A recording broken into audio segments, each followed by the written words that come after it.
or do you have any announcements, anything before we get going? Just 2 seconds. As I start the streaming, and then we'll be able to start, and I'll bring in the people that are logging in Do you have any progressively. announcements? Second. Um, um, not for the time being. Okay. In a second.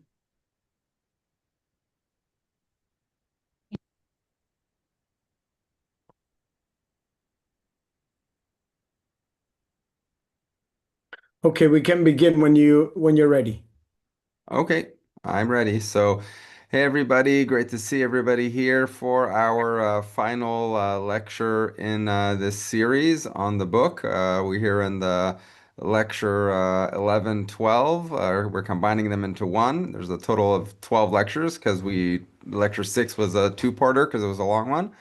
And today we're just going to basically go over what we went through. We're going to summarize a lot of what we talked about and leave some time for questions. It's kind of more, it's like a review and a conclusion of everything we talked about. And also, I'd love to take anybody, your guys' questions. Thank you to everybody who's been here from the beginning or joined throughout. I hope you guys learned a lot in the lecture and that it's been beneficial. But let's start out by going over um, the main points of kind of how we got here. So, first and foremost, we started out in our very first lecture, chapter one of the book, entitled Conveniently Righteous, with the question of can mankind arrive at an objective value system? And we went through some court cases, some different historical factors. We went through the basic ideas that human beings are basically a tainted juror in our analogy, in the sense that everybody, we want more than anything else in the world is to pursue pleasure, whether it's security, financial, physical, emotional. And then it doesn't really matter if we have one person is biased, the entire society is essentially biased because the society is just comprised of many individuals. So we really, at the end of the first lecture and the first chapter of the book also, we kind of left things off in the sense where if we're really going to be honest with ourselves, that it's really not something that's possible. That what's really happening is that society is doing is what's comfortable for it, and we saw this within different societies, even in modern time, that even within our the Western culture, we can't really agree on what murder even is. If you guys remember the case, the People versus Fumiko Kumara, which is a great example. But there's many other different types of court cases from around the world, and just basic things that we see that are inherent in different cultures, where even people alive today, not necessarily even 1,000 years ago, people alive today have a very, very different idea of what's good or bad. And that comes from their background, their different ideologies, their culture. And bottom line is that mankind, most people's countries and cultures, they function within their respective societal norms, which they attribute to moral systems. And within these systems, we found no absolute right and wrongs. So anybody who didn't hear these initial lectures, they're all up now on the Noahide Academy. And I encourage you guys to go back from the beginning. And we started out in the first lecture asking these questions, and then at the end of the lecture, we said, okay, how can a moral or value system even potentially exist? That's absolute, since mankind is constantly moving the bar, right? Based on what's most comfortable for the given society, and we came to a conclusion that if we want to avoid this cultural relativism, right, with this underlying problem being that no human being can truly judge what is right or wrong, because we're all a product of our culture, our predispositions, and our desires, we came to the logical necessity of divine morality. So, as we stated, the problem really is the recognition of the problem that human values are relative and culturally bound. And the only way there could even theoretically be an absolute value system is if a force that is unbound by the physical laws would set these values.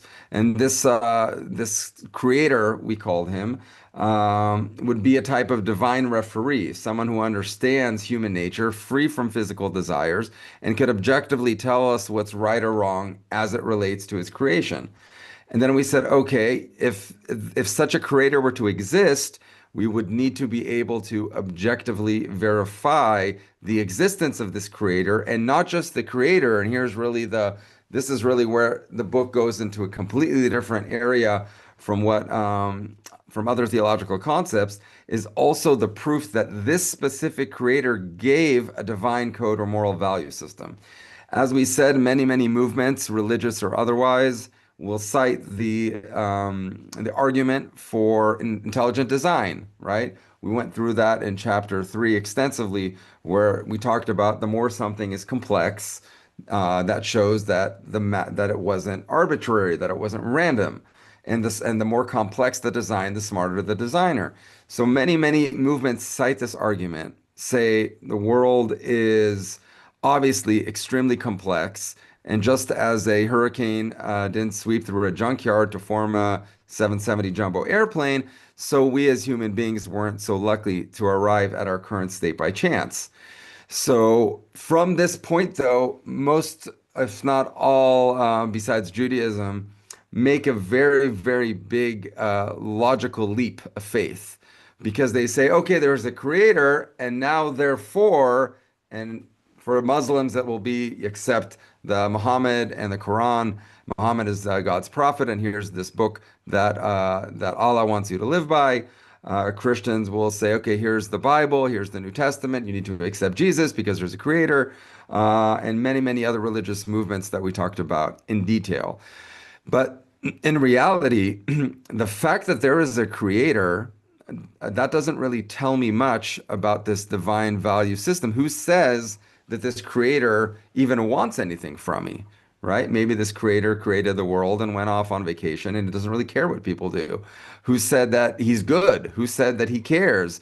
And who says that he's involved in the day-to-day of our lives to the point where he cares if I lie or steal or cheat or eat, a limb from a live animal or pork or anything else? So we said in order to answer this question, we're really going to need evidence not only of a creator, but that this creator provided this divine code or value system to mankind. And then we went through the second lecture. We talked about different approaches to evidence. I'm not going to take too much time to review that right now, if at all.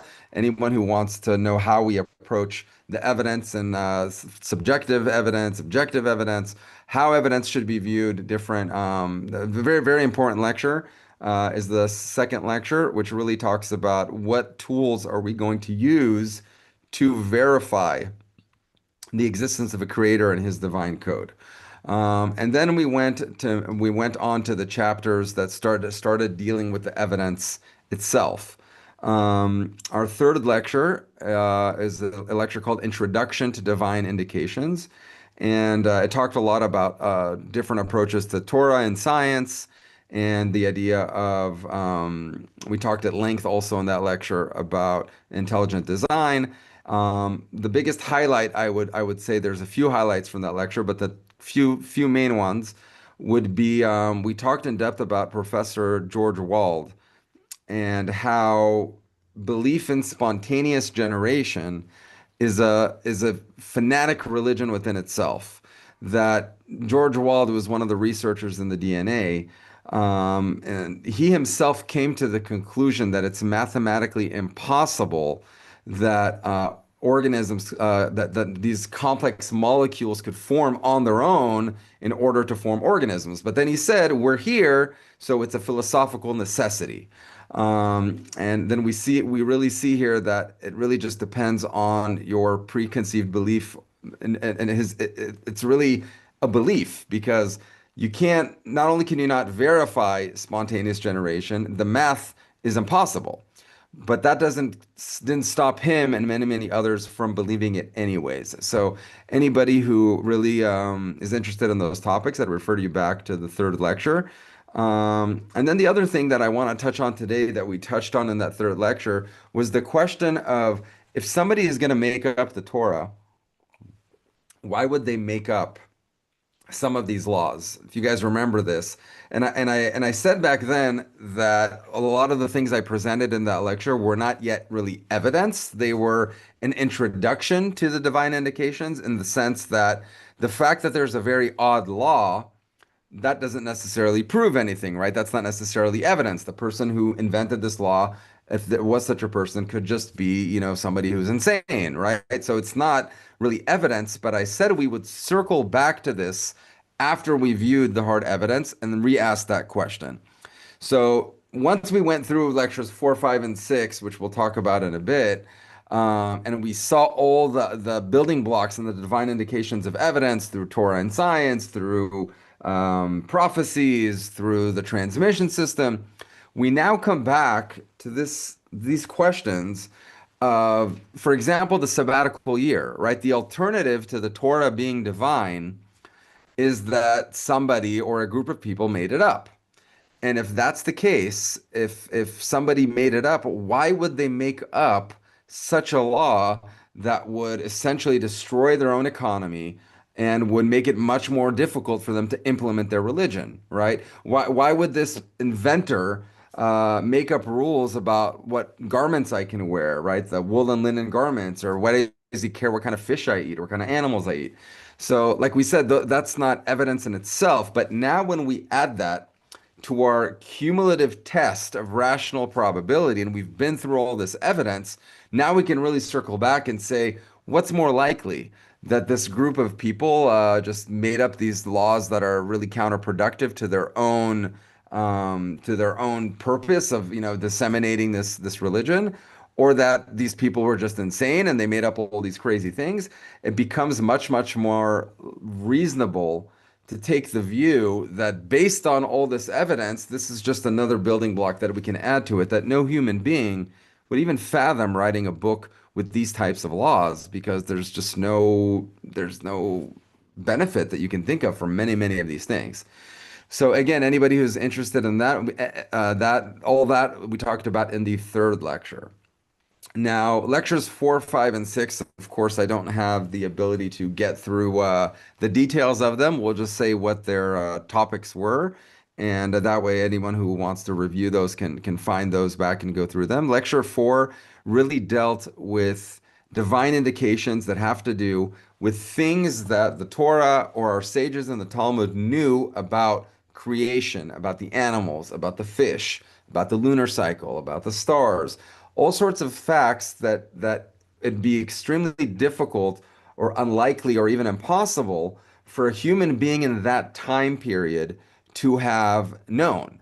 For example, the fish, right? We talked about how the Talmud gives us a classification that every fish in the sea that has scales automatically has fins, when they never examined all the different animals and different fish in the sea. Same thing with the kosher signs. Same thing with the lunar cycle, and many other facts that we went through. And really, what I want to focus on is the idea that every one of these pieces of information that were given to the Jewish people in the Torah, in that lecture that we presented, have to do with performance of the commandments. So we know what kind of fish we can eat. So we know how to create the calendar.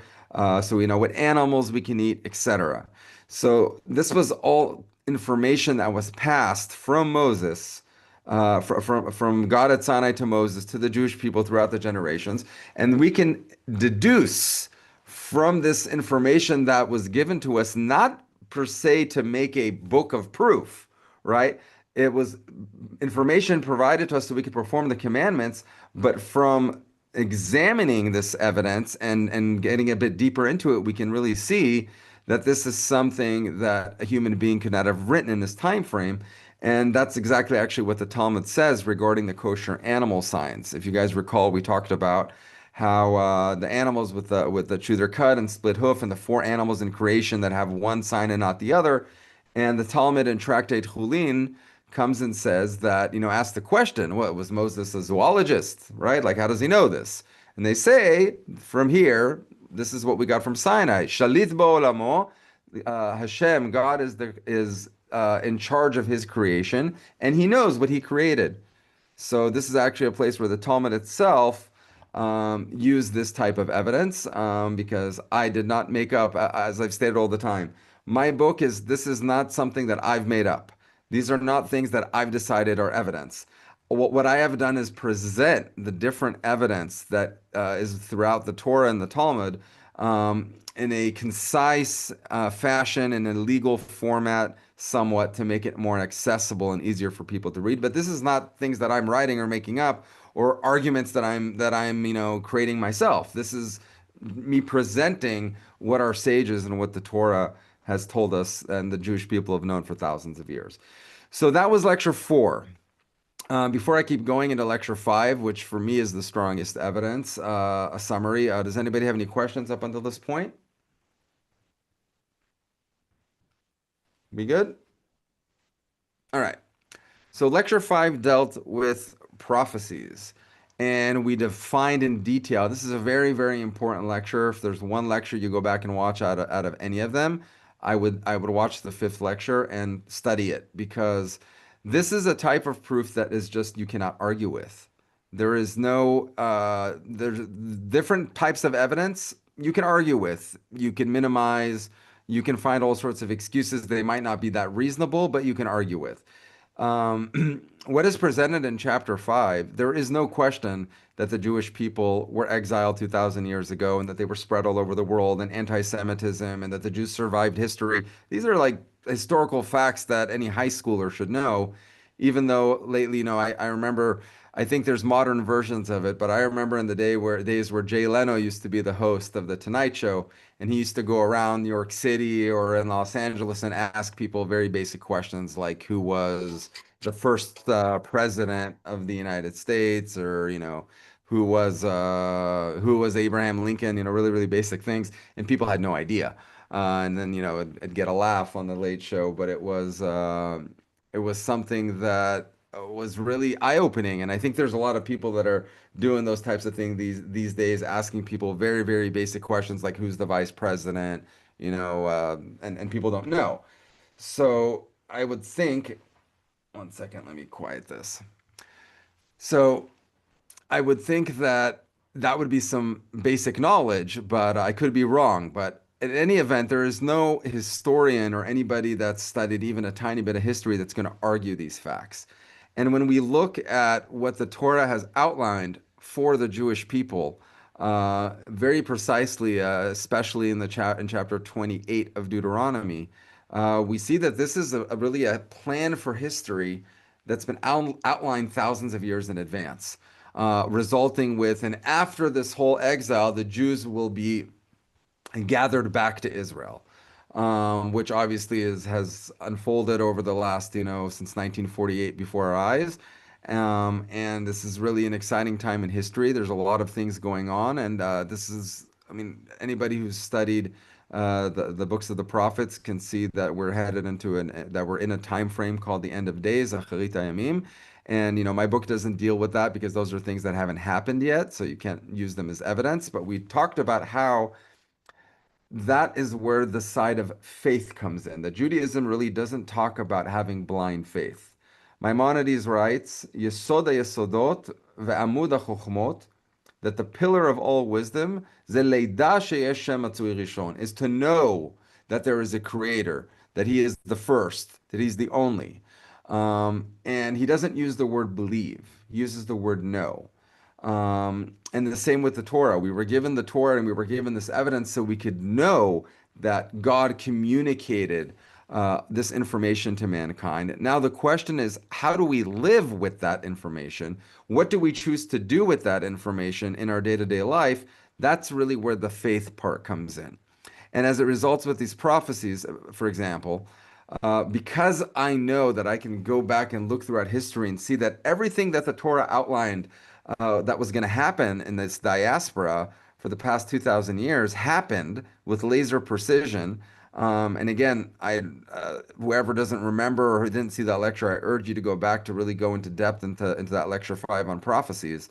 But now that I've seen that this has happened, I believe, I have faith that the next part of it is going to unfold, even though that's something that's unverifiable, right? Because if the Torah has been spot on till now, I don't have any reason to doubt the credibility moving forward. On the same note, if there's a book that is missing the mark over and over again, or an ideology that's wrong over and over again, or has internal contradictions or external contradictions, this becomes much less reliable. How can you believe in what this book will tell you is going to happen when what they've said so far hasn't happened? Just like in court, right? In court, if I can, when I'm questioning a witness, if I can establish that the witness is not credible on a certain issue, right? If you catch this witness lying about something material or just being inaccurate about something that is material, I can ask the judge, or if it's a jury trial, to give the jury an instruction that if you didn't believe the witness on this issue, if you found him not credible on this specific issue, you cannot find him credible on all other issues. Because the moment somebody comes into court and they're willing to lie or not be accurate or they're not credible, then maybe the last thing they said or the next thing they're going to say is not credible, right? How do you know? The moment something isn't credible, the whole thing falls apart because you just don't know what to believe at that point. So, and it's the same thing when we examine religions, and we talked about that at length in the eighth lecture.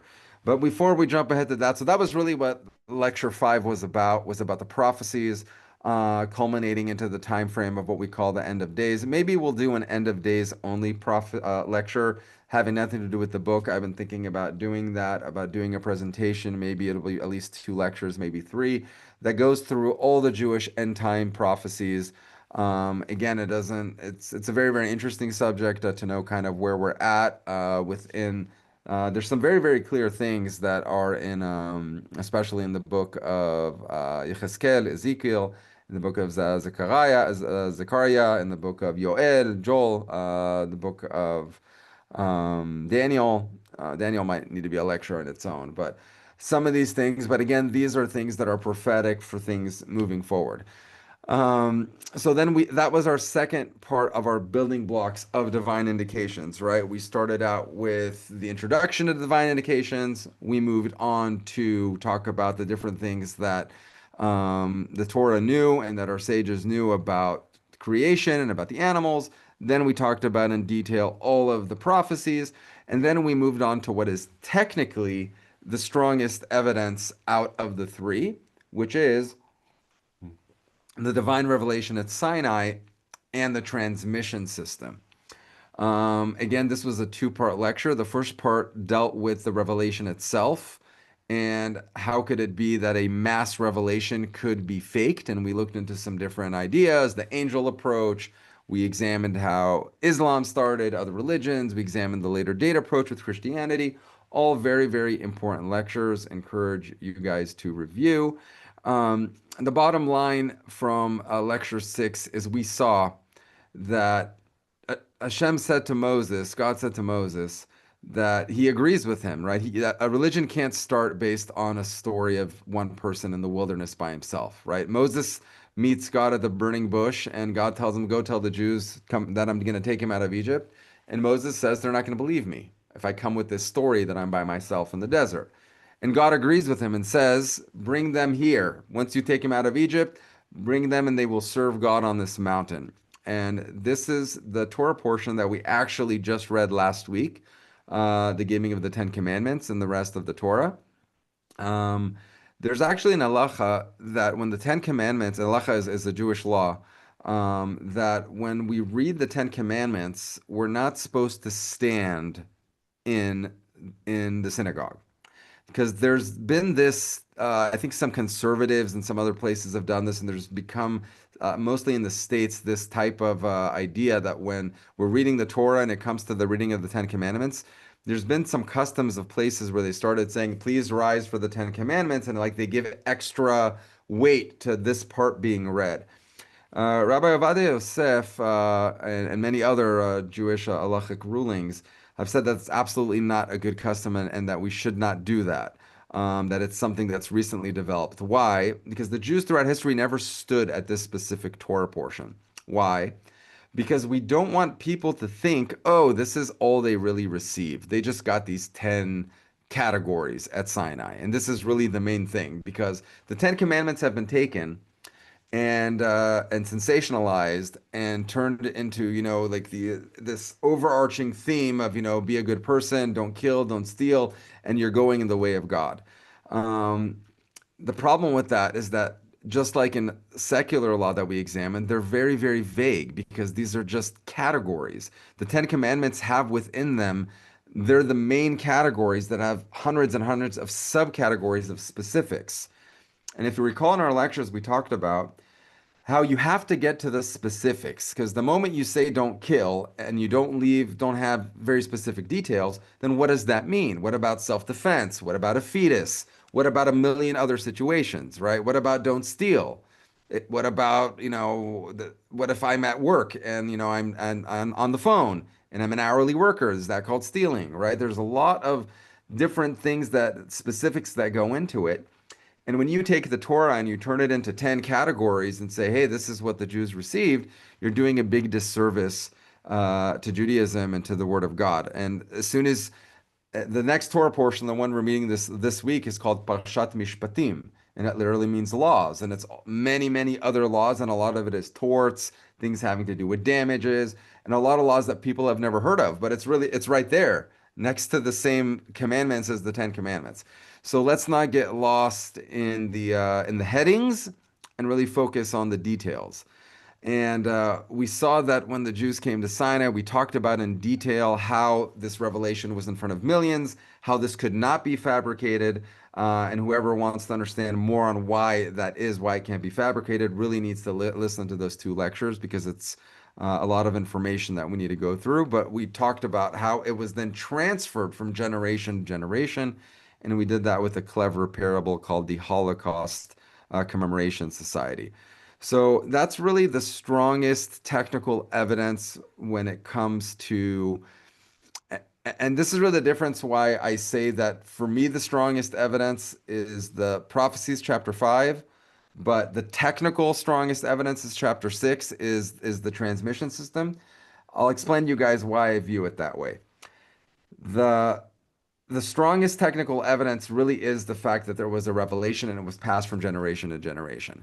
The problem with this, though, when we are learning it or we are trying to teach it to someone else, it's a bit complicated to explain this all. It took me 2 lectures, maybe 3 hours to explain in detail all the different logical things about how this didn't become a broken telephone situation. How do we know that somebody didn't just write that millions of people saw, but there really was only one person? How do we know that somebody didn't just make the whole thing up? So there's many, many questions that are easily addressed, but it takes time to do that.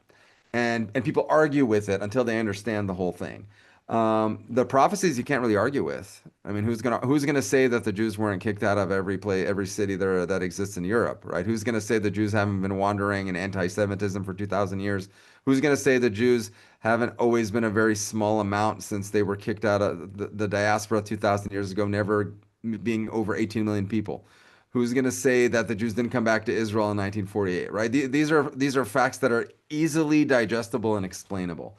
So while the technical evidence of millions of people receive this and have been safeguarding it and passing it from generation to generation is the strongest form of evidence, just like any other historical event, right? We talked about this. How do we know that the Japanese bombed Pearl Harbor? Because there were lots of credible participatory eyewitnesses, and this transferred in a credible way from generation to generation. So why wouldn't you believe this? It's the same thing in Judaism, except with many more witnesses than the bombing of Pearl Harbor. So this is really what the evidence chapters are based on. And then after that, we moved on to talk about the oral law, other religions, meaning of life. We'll circle back to that. I just wanted to point out here that the Torah, like as we just talked about the Ten Commandments and specifics, um, a bit more information on the details of that is that there are 613 base commandments that have many, many subcategories, but these base commandments, they cover every aspect of human behavior, all received at Mount Sinai. It's organized into 1,696 different chapters and with 15,000 different sections prescribing specific guidance for every situation. Because we talked about how, in order to arrive at a divine value system, that we need to mold ourselves to fit God's word and not the other way around, right? Which is what's happening in our society, which is that we're doing exactly the opposite, right? We are deciding what's comfortable for us and legislating accordingly. So the Torah really gets into very, very specific situations on almost every situation you can fathom, and some that maybe you can't fathom either.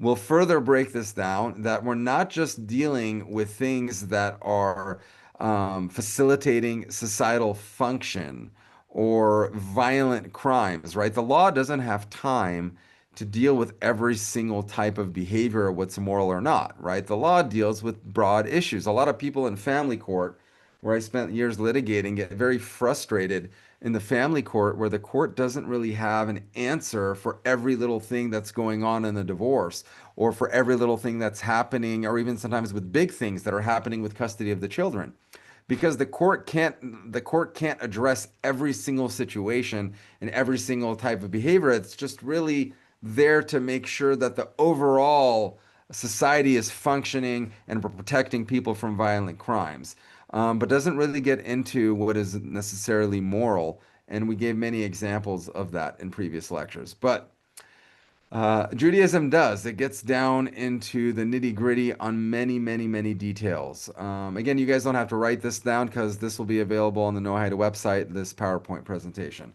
But we have 17 sections in the Torah that deal with conduct in the lavatory, right? When a person is by themselves, nobody sees him, there is conduct for what is appropriate conduct in the lavatory.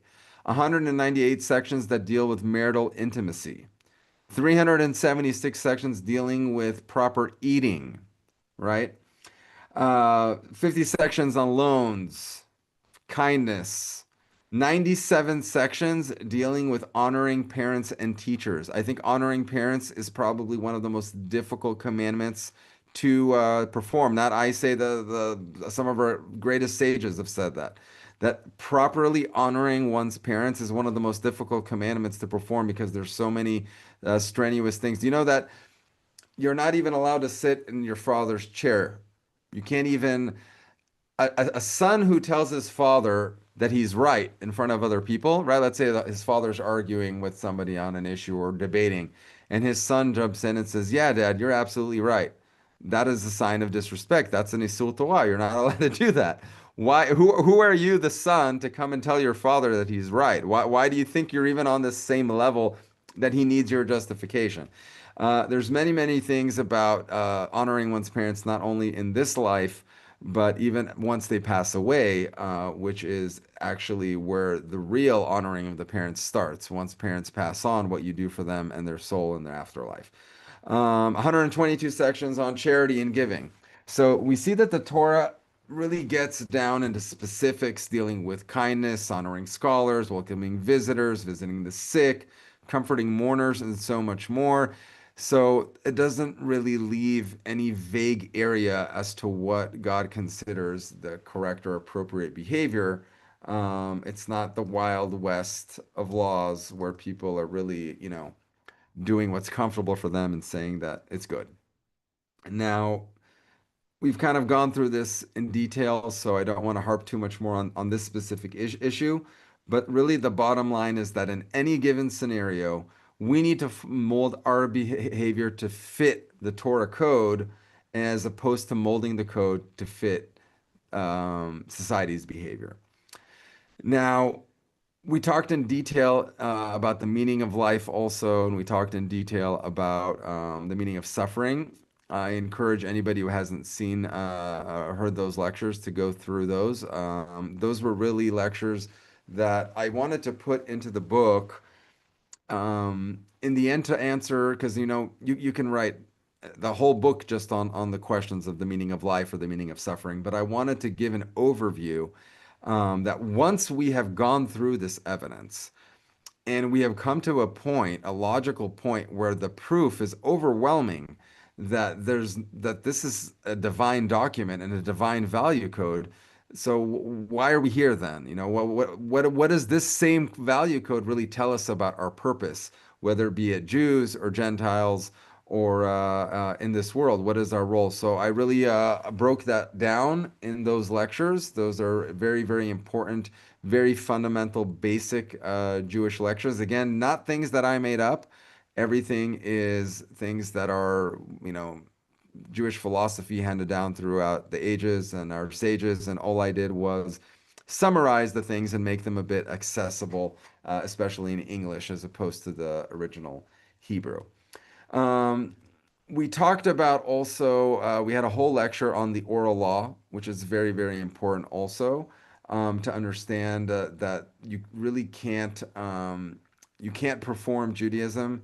You can't really perform a single Torah commandment without the oral law. And we went into detail as to why God did it that way. And we also provided lots of evidence that you can't even read the original Hebrew that is written without punctuation, um, without an oral tradition on how to read it.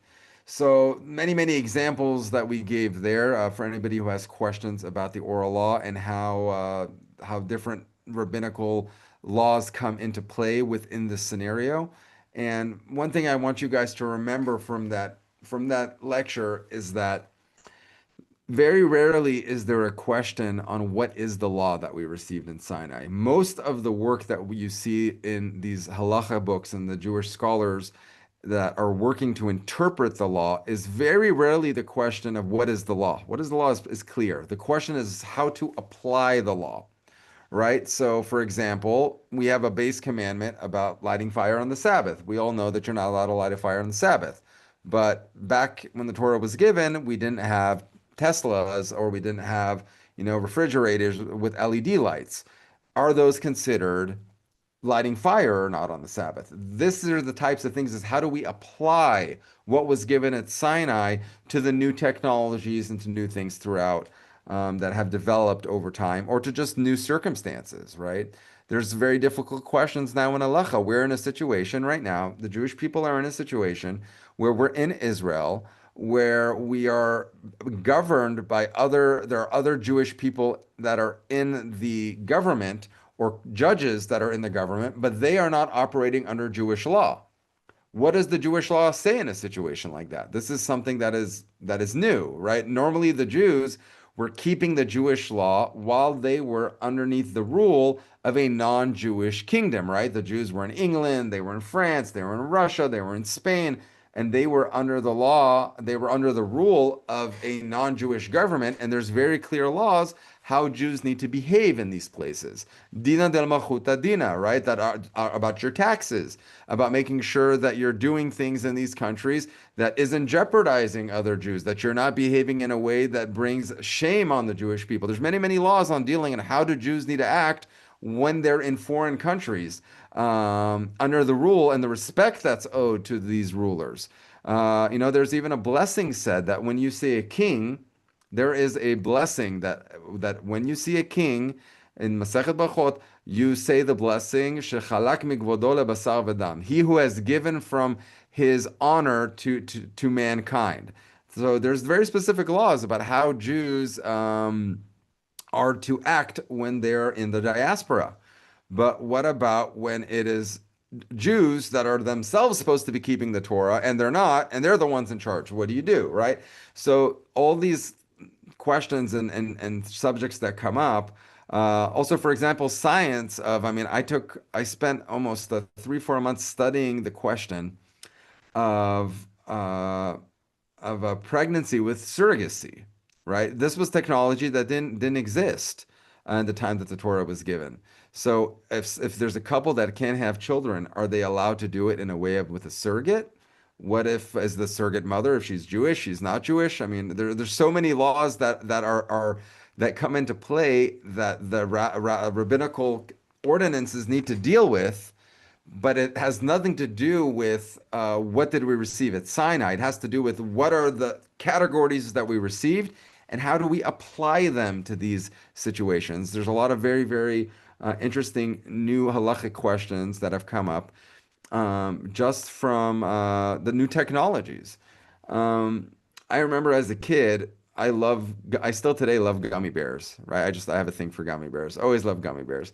And gummy bears contain gelatin, and a lot of times they're from animals, and sometimes even from pigs. And when I grew up as a kid, they were always I couldn't eat. I saw their kids all the time in America eating gummy bears, and I couldn't eat 99% of these gummy bears because they almost always had gelatin, and you never know what animal it came from. So I'd have to wait till, nowadays they have kosher gummy bears made from fish gelatin all over the place. But when I was a kid, it wasn't so. It was a novelty.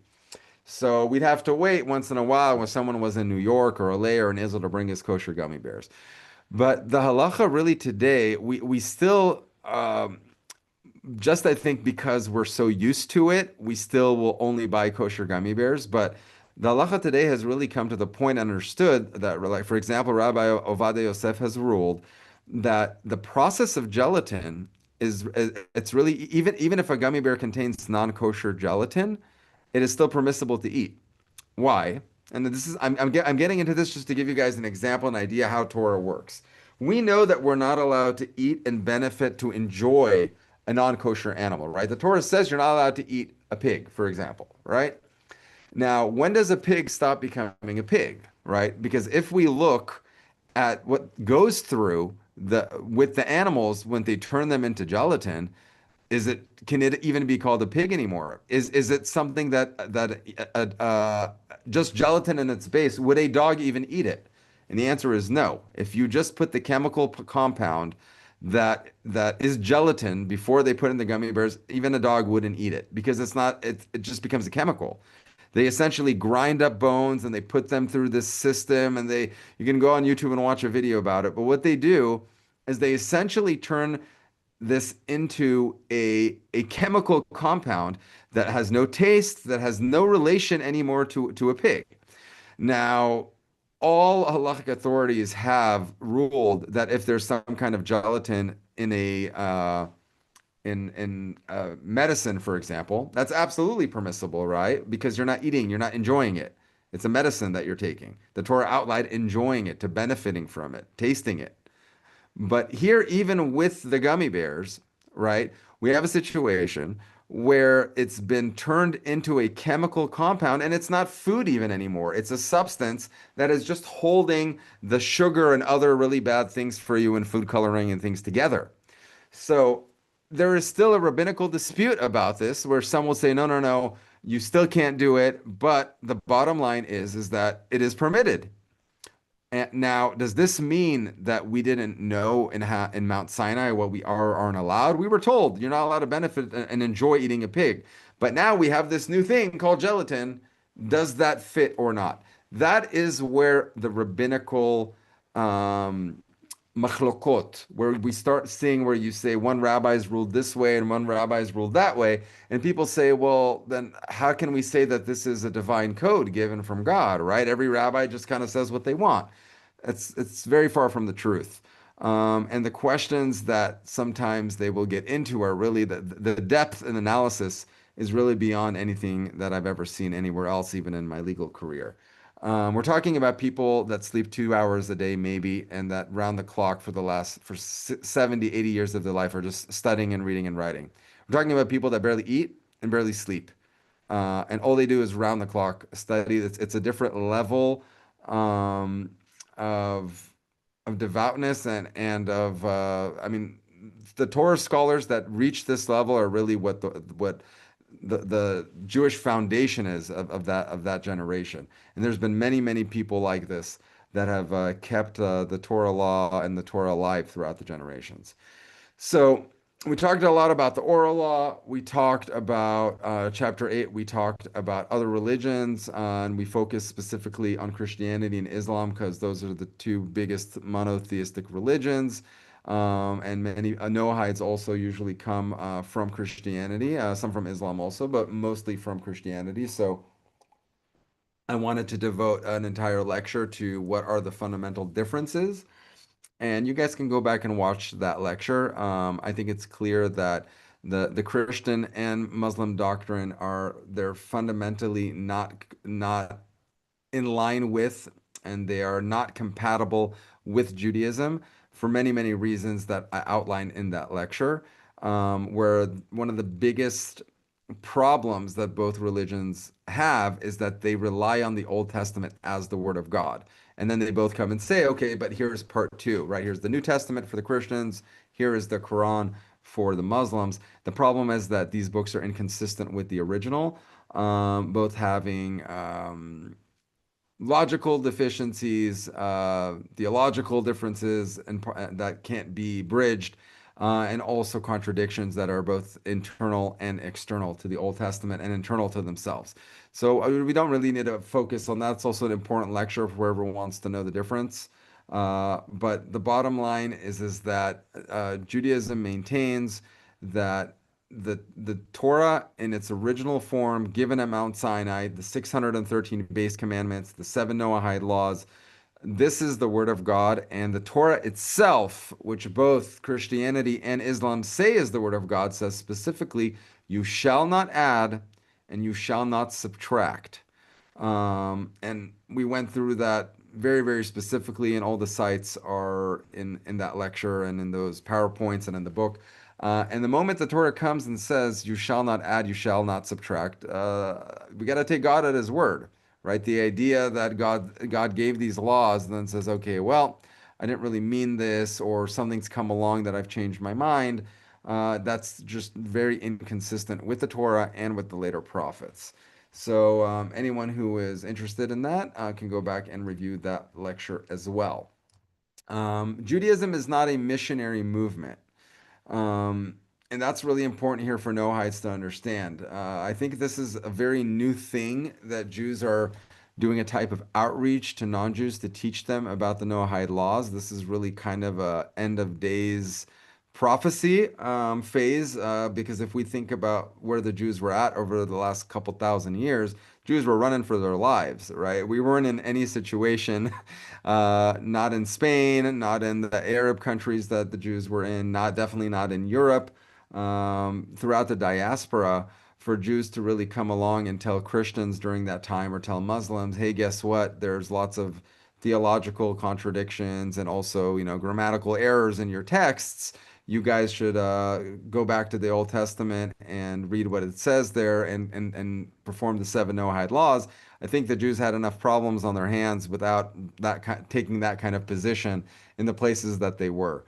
Um, but nowadays we see that there's many, many people around the world that want to know more about Judaism, many Christians that want to understand better the Old Testament, many Christians that are leaving Christianity and becoming Noahides.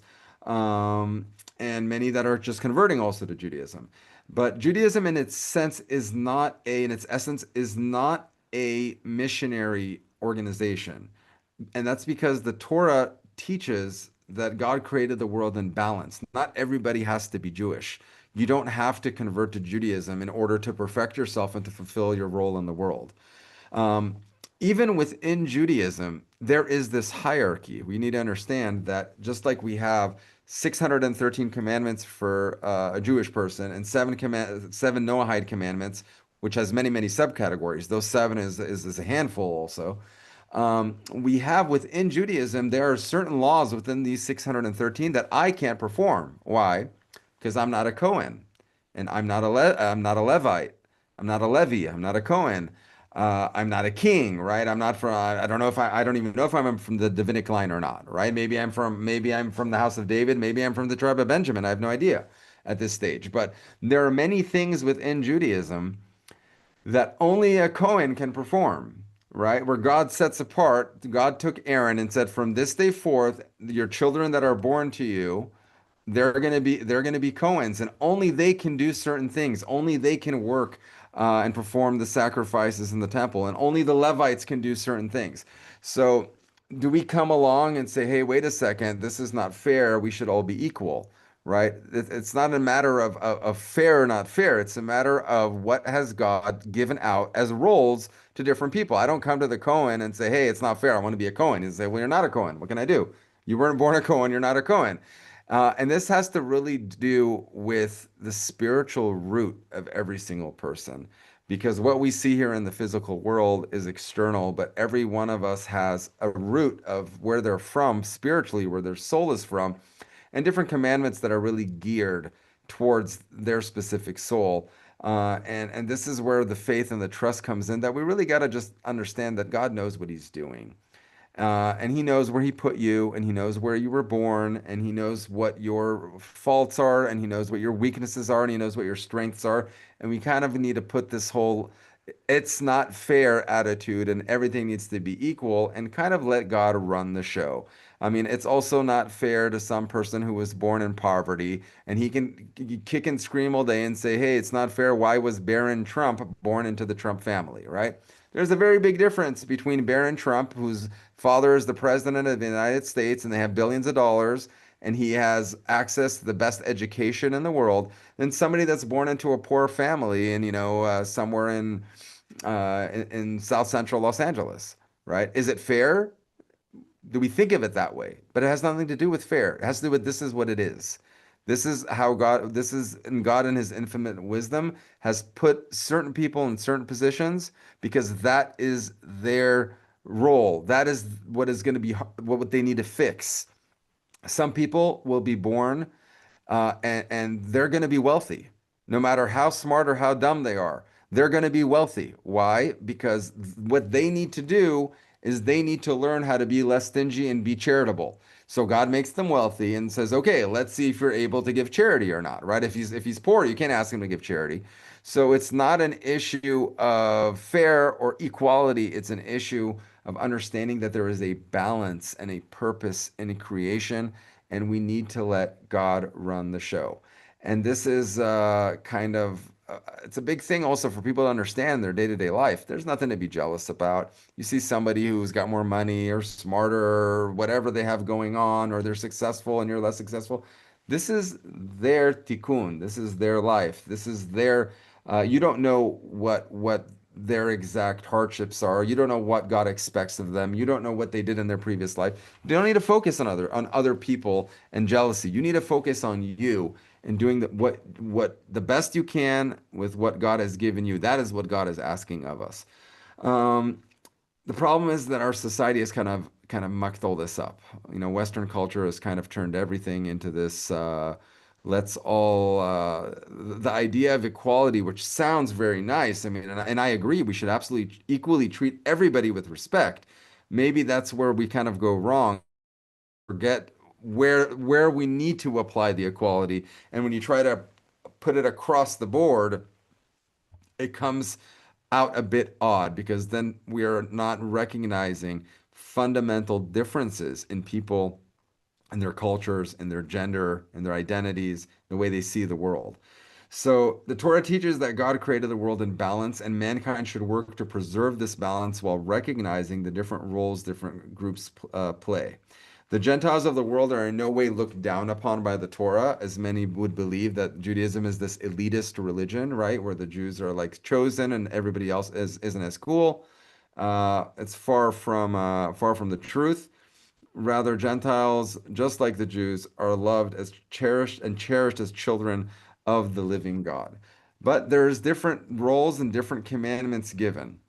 Now, the 613 commandments that we talked about for Jews, many of those commandments also, many of those commandments I can't perform myself, right? Many of them only have to do with Cohens. Many of them have to do only in certain places. Many of them only in certain times. But the seven Noahide commandments, we'll go over them briefly, what they are.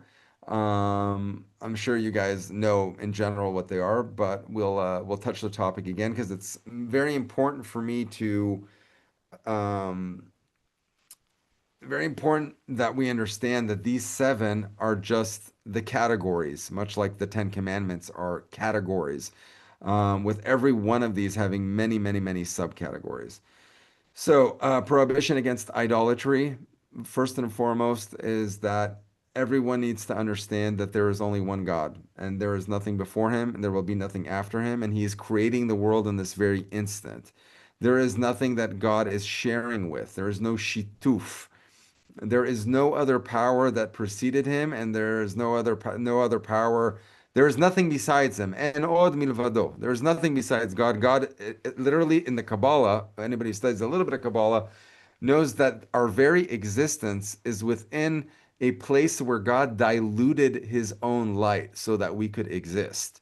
Meaning God is infinite light in all directions and above space and time in the way that we can't even fathom.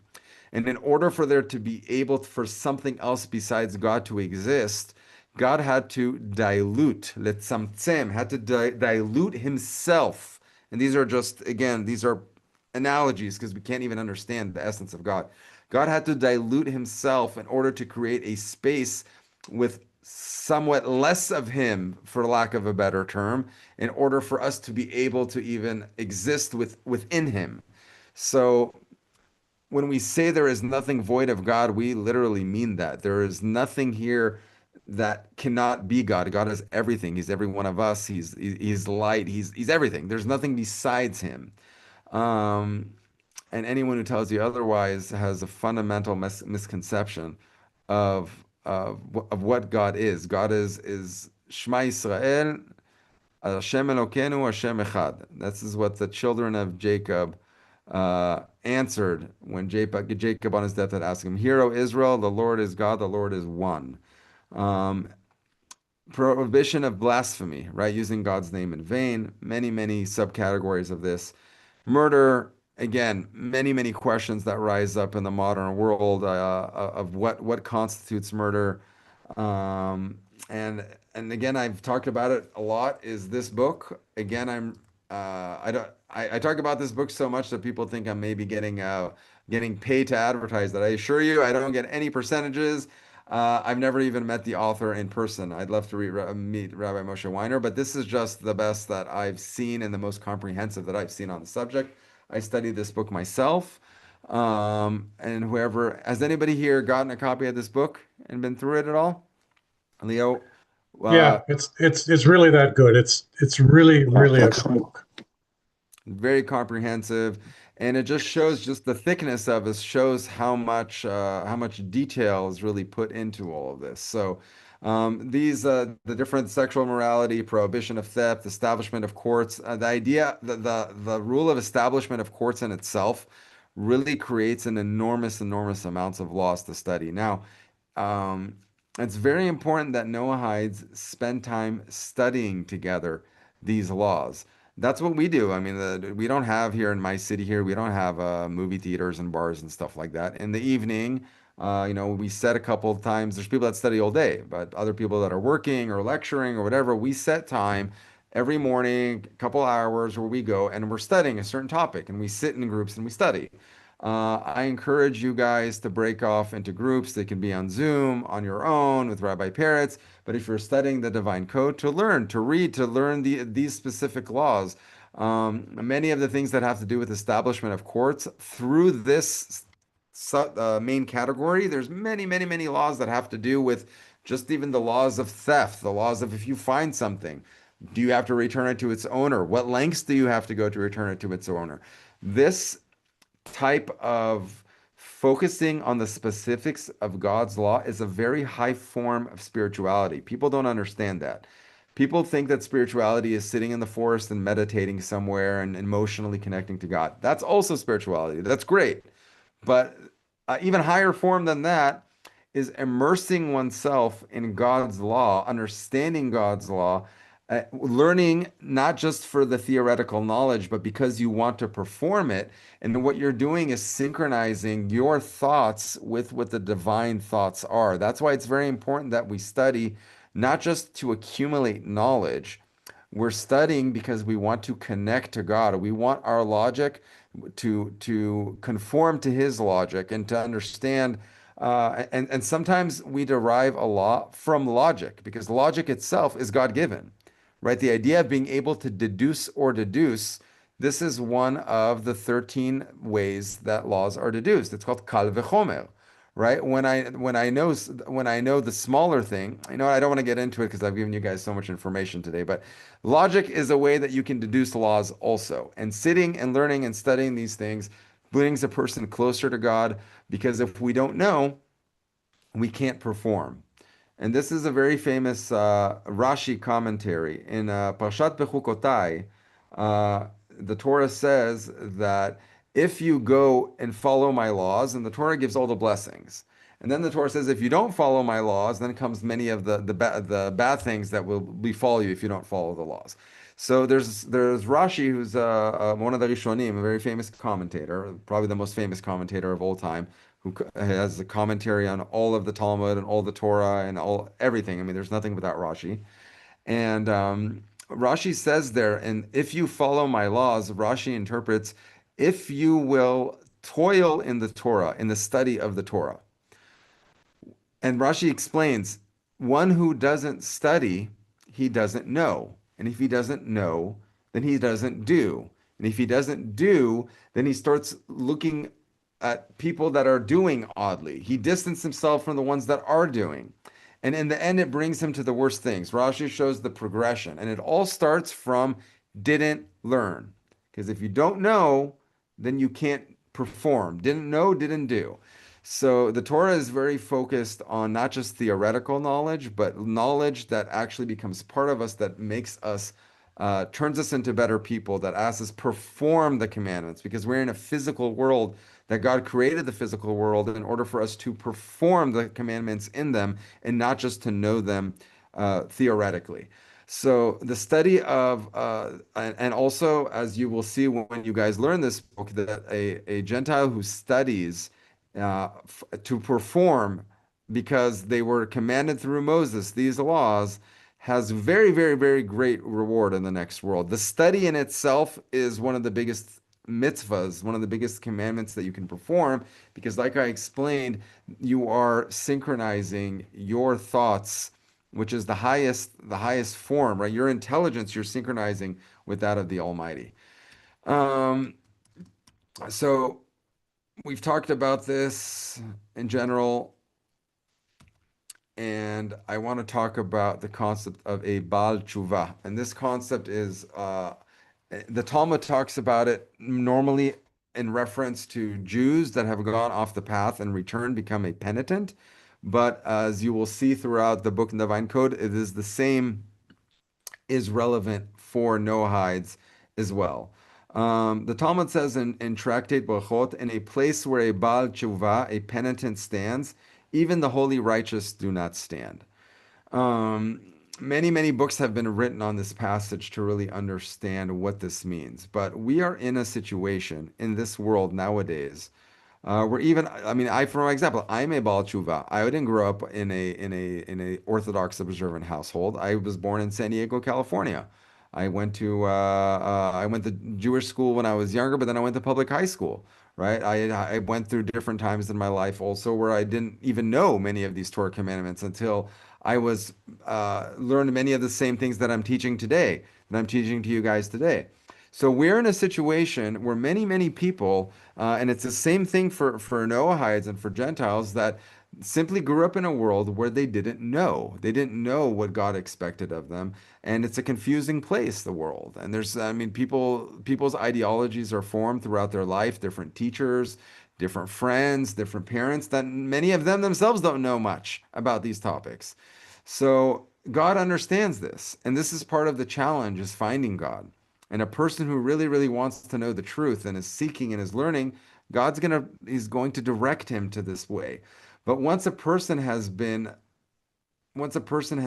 the truth, or has been given the opportunity to learn and to better himself, um, this is really where the faith part really comes in. Because once your brain understands a certain thing, how are you now going to live with that knowledge? Because the moment a person does three things, what is tshuva? What does tshuva really mean? Tshuva means the penitence. What does penitence mean? Do I now have to go and suffer and fast and give all my money away to charity? No. The Rambam writes three very specific laws that are relevant also for Noahides, and it's the same thing. What is penitence? What is tshuva? One is Charata ala aval, meaning I am now acknowledging and acknowledging that what I did, whatever actions that I took, that they were not good, and I am going back on them. Meaning, if I would be put back in the same situation, I would have wished I never did it. Right? Understanding what I did wrong. That's one. Two is vidui, actually saying out loud to yourself, this is what were my sins. This is what I did. You don't have to go do it in front of a rabbi. You don't have to put it up on the internet. You need to say out loud directly to God, these were the sins that I did. That vidui. So you understand clearly what you did wrong. And then Kabbalah Latid. Kabbalah Latid means I now take upon myself not to do this anymore in the future. I now understand that this is God's given law. I am going to do everything I can to conform to it. I'm going to study what I don't know. I'm going to do my best to learn. And I'm taking this upon myself for the future. That's it. Now, easier said than done, right? A person can say that, he can take these three steps, but the question is now, it's not a one-time event. It's to live this way, to live this way throughout life, now understanding what my mission is in life, that this world is finite, right? That we are going to come at that we're all going to come at the end. Nobody gets to stay here, right? At a certain point, we're all on our way out. Anybody who's never been to a funeral, I suggest you attend one to see the somber reality of it. And I suggest you take your kids too, not when they're too young, but I think kids, once they get past the being, once they're a bit older in the late teen years, if there's a family member, you don't need to try to shield them too much from these things. If they're very young, then obviously yes. But as they're into their mid-teens, and if somebody passes away, right, and it's not, God forbid, not saying I wish that on anybody, but this is part of life, right? Grandparents pass away, uncles, aunts, people get older, they pass away. Sometimes people get sick, they pass away. This is a part of life. And taking a young a teen to see this can have a profound effect on them because we all think we're invincible. All of us, when we were teenagers, especially, we always hear about other people dying, but it's not something that happens to us. And this is a type of kindness that God does with us so that we don't live in the constant fear of death because we think it's something that only happens to other people. But to see where the end of every human being is, no matter how much money they have, no matter how influential they were, where we are going, where our physical bodies are going, is very sombering. And it really gets people thinking, what is important? What am I taking with me? All these things that I'm worried about, are they really important? And it's important for kids to see this too. Important for young people to know because these young people these days are in a complete la la land. They're in fantasy TikTok land. I talk to young people sometimes, I don't even know where they are. They are in a whole nother world of fantasy. Um, and the somber reality is that this world is very, very quick, goes by fast, and God gives us an enormous, enormous opportunity to do great things with our life or to waste it. And most people, I don't want to say most, many people, probably most people waste their life because there is an active force in the world working against us, trying to get us to waste our life, right? That we've talked about this in the Meaning of Life chapter in detail. So a penitent is seen as very, very, very high place. And why is it that a penitent is even more righteous than the holy righteous, right? Why is it that in a place where a Baal Tshuva stands, even the holy righteous cannot stand? Does anybody want to answer the question? Have you thought about it? I mean, you could say, look, somebody who went off the path and came back, they're also righteous. But why does the Talmud say that in a place where a Baal Tshuva stands, even the holy righteous cannot stand? Does anybody want to take a crack at the question? No? Because you're doing it voluntarily, Rabbi? Sorry? Because you're doing it voluntarily? You're coming and returning voluntarily? Well, yeah, that's a big part of it also, but we could also say that many of the righteous, I mean, they're also doing it voluntarily, but they are they held on always, right? They never let themselves go off the path, right? You went off and then you said, "Okay, I'm voluntarily coming back." But he never went off, right? Who do you trust more? Somebody that always made their payments or somebody that stopped making their payments for a few years and then said, "I'm sorry," and continued to make them? Is he better than the one that always made his Mhm. payments? I'm not so sure, right? So even though it's voluntary, that's important. But now look, there's no really wrong or right answer because many, like I said, many books have been written on this. But I'll share with you something that I find very interesting and very, to me, it explains the topic better. I think that, and we see this a lot these days, is Baalei Tshuva are put into situations and we're born into places and are exposed to things that many holy righteous people can never even fathom, right? Somebody like Rabbi Ovadia Yosef or Achazon Ish or many of these great sages or many of the great sages that are alive in this generation, they've never been exposed to a nightclub, right? Since they were young kids, they were always studying Torah. They've never been in a nightclub. They weren't in places, in low places. They'd never been exposed to drugs or alcohol abuse, right? There's many people that become penitents about tshuva that they've gone through and been exposed to many, many things that holy righteous people never had that challenge, were never exposed to that. So one many Mefarshim, what they explain on this is that when you go down to somewhere low and from there you rise, you are bringing with you things, you are fixing things in the world that even a holy righteous person cannot fix because he's never been exposed to that. He's never been there. He didn't his level is very, very high. He sees God in the world and through the Torah. But to see God from the lowest of places, people that come from addiction, come from a world of drug abuse and living in the street and abuse and sexual abuse. People coming from a very, very, very dark and low place, and they find God and they climb out of these places. It can bring them because then they're turning. They're basically saying this journey of how of a place of where I was, such a low place or such bad things that I did, and through this I am lifting this up and turning it into something holy, because if it wasn't for these experiences, if it wasn't for this low place that I attend, I never would have found God. I never would have rose to the level that I rise today. So maybe that's a part of the explanation, but it is the bottom line is many people that have been exposed to certain things, they have a lot more difficult time also. It's much harder to keep the Torah laws once you've been raised a different way, right? Because we almost always default back to what we saw in our homes. Every one of us, I don't know how much we catch ourselves turning into our parents sometimes, right? But I mean, it's very, very that's what happens, right? What your kids see in home and how they see the dad and mom act, that's how the kids are going to interact with their spouses. We know this. So someone who came from a place where their whole life they were accustomed to living a certain way. And now they come to God and they say, look, I am now going to break this. I am going to do the opposite of what I'm used to because I want the truth.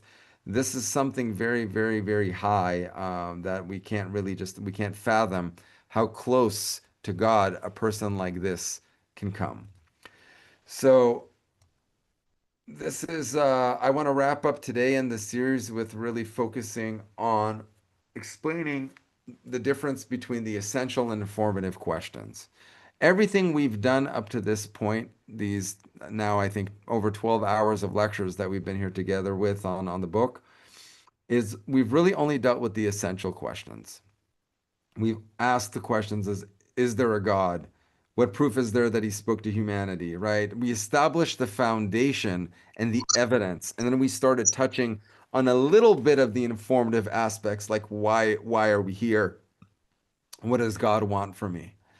But the second half, the informative part of asking every commandment, what is its basis? Where can we find it? What are the rules? How do I perform it? Why do we make a sukkah? Why do we put on tefillin? What does this law mean? What is that? These informative questions. This comes after accepting the source's reliability. Now, what is really the problem? Most people start from, and this is also with many teachers, they start with the informative questions, right? This is the big mistake.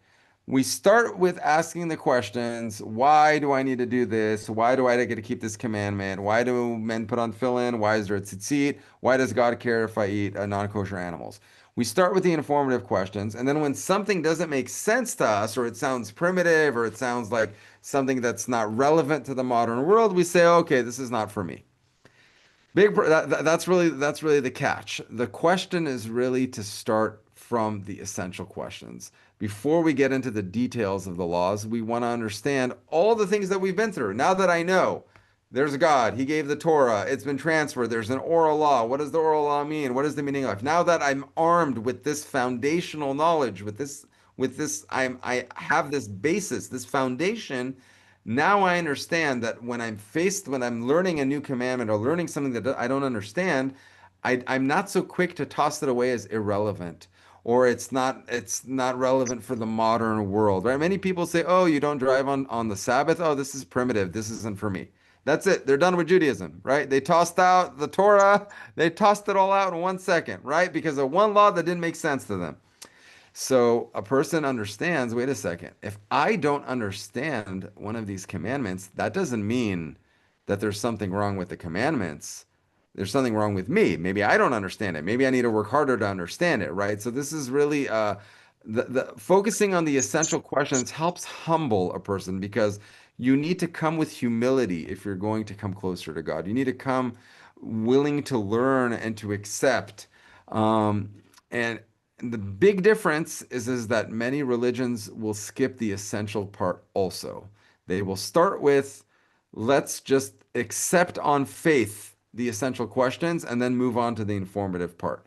Judaism doesn't do that. Judaism gives us a robust, let's ask the harder questions, let's understand logically the essential questions. Once that is a strong foundation, we can now spend the rest of our lives studying what the informative aspects are, in which that is really what Torah is. The study of Torah is spending your life understanding the informative aspects. So this course and this book was really just an introduction to Judaism's fundamental tenets, right? Everybody's encouraged to analyze, to verify, to research the ideas, the arguments presented. Then, once we've internalized that process, the informative part should begin. Understanding the who, what, where, when, and why of every Torah commandment is the constant challenge that's undertaken in great study halls across the globe. Across the globe, that's really what our main one of our main purposes in life is, to study this law, to come closer to God, and this really starts affecting. See that the Torah, the more you study in depth Torah, it starts affecting your character traits. Somebody who can be very, very, it takes your base traits that what we have our automatic response to, right? Many people are conditioned and they spend their whole lives acting out in the same way that they did when they were teenagers. They just do it in different ways.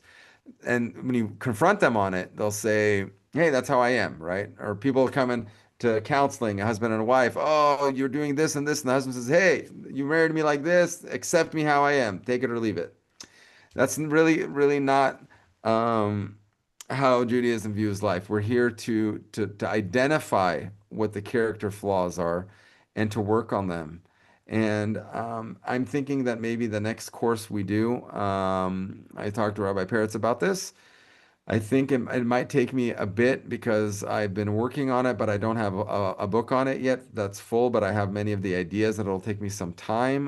But we're thinking maybe about a month from now, we'll start another lecture session, and this will be on character development, personality traits based on the Gaon Mivilna, Kabbalah, and then with its different, psychology studies, different things that I've been working and lecturing on for many years that I find very beneficial to really get down and study what are the root causes of different character traits. I'll give you guys a little preview. Most of our character traits and flaws, they're all symptoms. For example, when somebody's angry, anger is not a trait, is not a midah that you can directly fix, because anger is a symptom. It's like when you're driving in your car and the check engine light comes on. Imagine somebody just disconnecting the light or the fuse and says, "Hey, warning's gone, I'm just gonna keep driving, right? If I don't see it anymore, then it's out of sight, out of mind. We all know that this is a very foolish person because the check engine light is there to warn you of a bigger problem. So most of our character traits are warning signs that God gives us, and they have deeper roots. And we can't directly fix anger. We can't directly fix laziness. We can't directly fix jealousy. These are all symptoms of different, deeper rooter causes. And what I'm thinking to do is to analyze them in the way that the Vilna Gaon did on in the four Yesodot, fire, water, earth, and wind, Esh, Mayim, Ruach, Ve'afar. He's separated them into different categories and then seeing how the character traits and the developments. It's a very interesting topic and very, very important for our day-to-day lives because this is really the bottom line of this is what's going to make me be more like God, make me a better husband, a better father, a better friend, a better person, a better Jew, a better Noahide. And so I think that that's going to be the next course that we do, and you'll hear from Rabbi Peretz when we decide to put that. But I just need to do the work of putting that together and the PowerPoints and things like that because I don't have it in a full book format yet. So I think we've reached we have here the questions. I'm happy to again I'm getting a lot of your guys' emails, and I've enjoyed emailing with many of you on many different topics and issues, and hearing many of your answers and discussing some of them with you. Again, this is last questions we have up here for today, and this is the time for any other questions or anything because I think I think I've spoken for about 12 hours now, so I think it's time for me to take a break. Any questions? I have got one question, Rabbi. May I ask? Yes. Yes, yes, of course. Uh, my question is concerning Torah. We are taught that Torah is classified in two classes: the oral Torah and the written Torah. Yes. And we are taught that oral Torah is more in weight or in number than the written Torah. Now Yes. the question is, if you were to put it in percentage, would there be like, oh, Torah example is 20% or written Torah is 80%? Please help there. Okay, so it's a great question. I don't think you can put it into a percentage because it's really they go together. So, for example, the overwhelming majority of the laws are in the oral Torah. The written Torah is really like cliff notes. It's very, very short keywords. For example, don't steal. Okay, that's it. Don't steal. Now, how do we know what that means? In the oral law, we have many, many, many, many, many, many laws. So 5%, 1% written Torah, right? Don't steal, and then you have all the specifics of what that means. But they go together. So I think if you go back and you watch lecture, I believe it's 7. It's called the oral law. If you go on the Noahide website on the course, or onto I think some of them are also on the Noahide Academy page, or on my YouTube page, or on the Noahide Academy YouTube page. Find the lecture called the oral law, and I really, really get into the examples and specifics of how we should view the two together. But it's not really a percentage issue. It's an issue of everything is in the written law, but the explanation and details of every single law is in the oral law, right? It tells you in the written law. Where does it say to do circumcision to a baby in the written law? Do you know? It says, Umaltem et basar olatchem. All it says is, you shall remove the extra flesh. Period. End of sentence. That's it. It doesn't even tell you where this extra flesh is. We have extra flesh on our earlobes, right? We have extra flesh between our fingers. That's all it says. How do we know all the laws of circumcision and that the baby has to be 8 days old and how we do it exactly and all these laws that are books and books and books? It's all the oral tradition.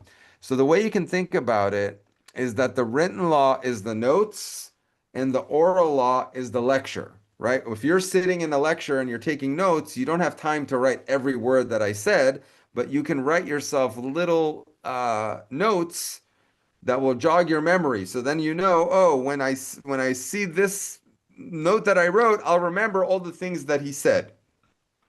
That's a good analogy. But any more questions you have on that? I'd go back because I really Thank go you, into Rabbi. detail for an hour on the oral law in that lecture. If you go back and watch that lecture, okay? Does that answer your question? Yes, yes, thank you. Thank you very Okay, much. you're welcome. Eh, Any other questions today? Comments? Rabbi, I Just a have big a thank question. you, Rabbi. It's great. Thank you, Leo. Good to see you again. You're back from your trip. Glad you had. I hope you had a nice trip. Sorry, Naftali, were you trying to come on? Yes, I'm just trying to, you help me the understanding uh, in one area. According to you've given us a certain enlightenment, the uniqueness of Judaism among world religion. So a while back in my studies, I've been trying to research on the term religion when it comes to be used first, because when I read history, I don't see it where it was frequently used. According to my research, I came to start realizing that about 16th century, 17th century is when this term start to be used in Europe, mostly by the scholars. They were trying to categorize the belief systems during that time. And when I try to read much about the religion, the term religion, its existence and how it came to be used, I end up with so many questions in my mind. So I end up, when I look at the academic disciplines, actually, uh, Judaism, to me, it cannot somehow, it's beyond to be in the level of religion, because religion, actually, it's about something. And Judaism is about Hashem, I'm a God, to some extent. So the fact, you look at other religion, for example, Christianity, Hinduism, um, Islam, their aim is they're targeting something which they want, which if they can't get, and that's why they're going for a missionary. And when you look at, and as the examples you've given us, when you look at uh, the other religions, they are based on subjective or blind faith. And when you look at Judaism, it's based on national revelation. So in real sense, actually, categorizing Judaism as a religion, it's Judaism is more about God, and it is beyond, because when you look at God, you look at the revelation at Mount Sinai, God revealed himself in a very unique way. Compare that revelation with these others as you've taught us in other chapters. Actually, it makes a lot of sense. Look at Christianity, how the revelation came.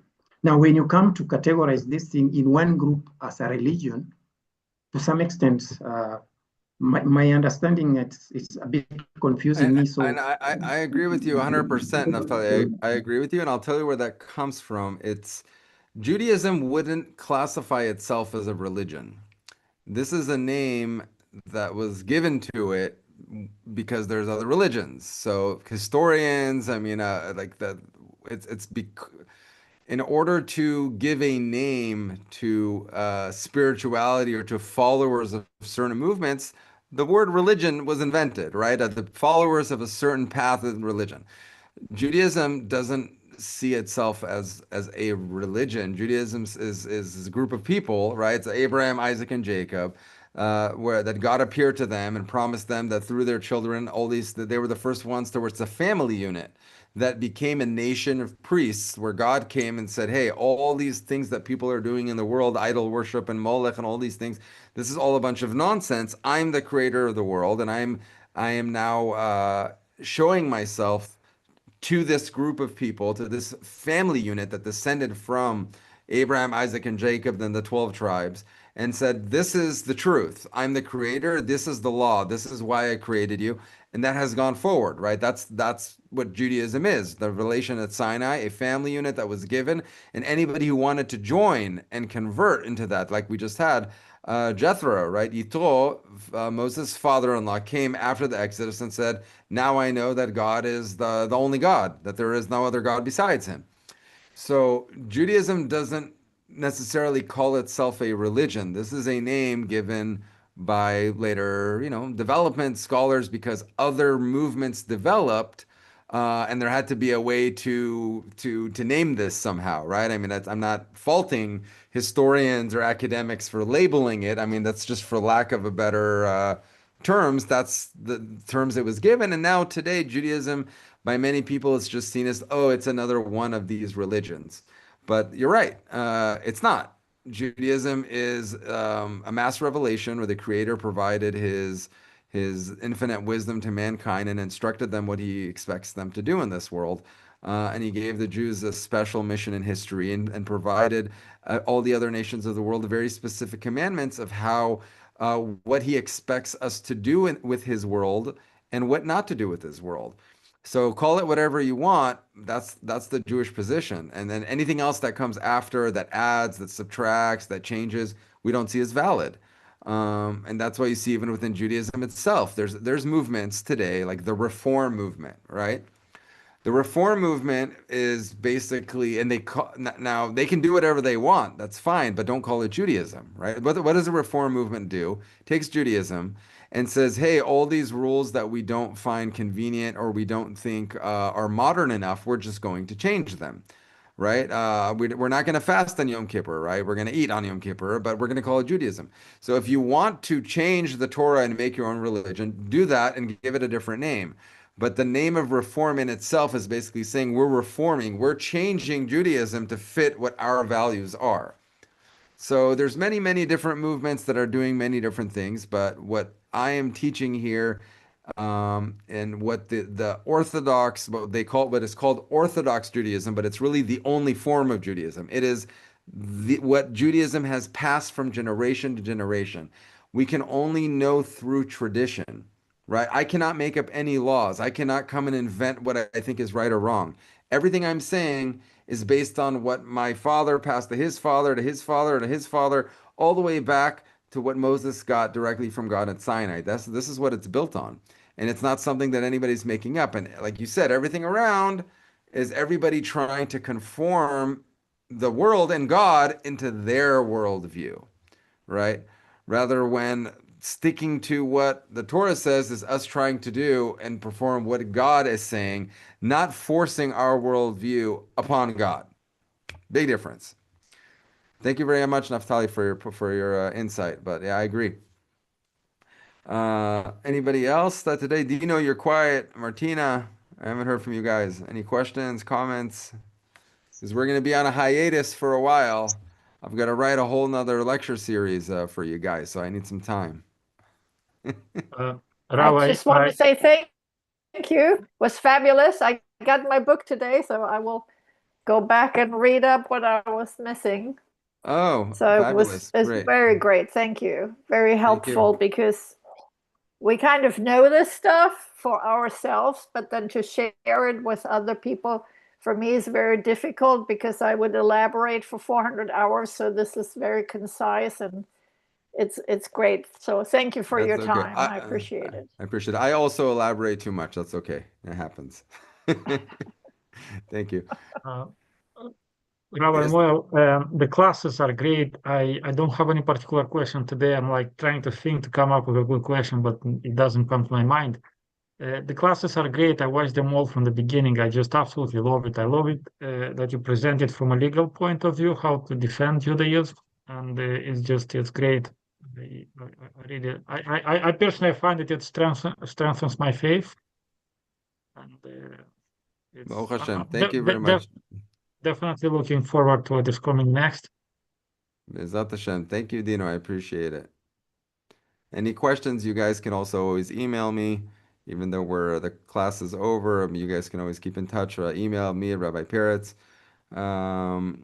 Who else? There's many other people here, but you guys have the cameras are off. I can't see anybody, but I mean, that's really our class for today. If there's anybody, I'll stay on for a bit longer if anybody has any other questions. But anybody who needs to sign off, thank you very much for being here throughout the beginning or joining later. All the classes and all the PowerPoints are available on the Noahide app or on the website. So you should be able to go through and see those again. And feel free to email me with any questions. And I'll stay on for a bit if anybody else has any other questions. But thank you guys very much, and I appreciate your time and your listening and your effort and your emails. And it's been a great experience for me as well. Thank you very Thank you, much, Rabbi. Rabbi. Take care, Benny. Nice to see you. Thank you, Thank you. Rabbi. I wanted to tell Thank you you, that Rabbi. although I know a lot of this information, I Thank you for the totally class, Rabbi. a lot Thank Have a of you. good night. wisdom and a lot of Thank insights you, and Rabbi. Good night. organized in a very logical way. And I want to thank you for that. Well, thank you very much, Chaim. I appreciate it.